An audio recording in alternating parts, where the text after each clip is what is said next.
ಕಂದಾಯ ಸಚಿವರಾದಂಥ ಕೃಷ್ಣ ಬೈರೇಗೌಡ ಅವರ ವಿರುದ್ಧ ಗಂಭೀರ ಆರೋಪ ಕೇಳಿ ಬರ್ತಾ ಇದೆ.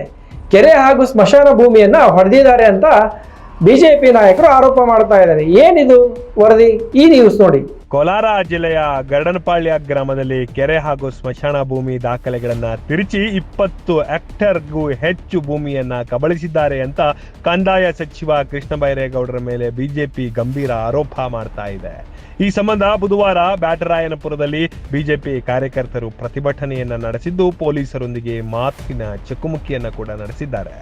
2001-2002ರಲ್ಲಿ ಈ ಅಕ್ರಮ ನಡೆದಿದೆ ಎಂದು ಹೇಳಲಾಗ್ತಾ ಇದ್ದು, ಕೃಷ್ಣ ಬೈರೇಗೌಡ ಮತ್ತು ಅವರ ಕುಟುಂಬದ ಹೆಸರಿಗೆ ಭೂಮಿಯನ್ನ ಮಾಡಲಾಗಿದೆ ಎಂದು ಹೇಳಲಾಗ್ತಾ ಇದೆ.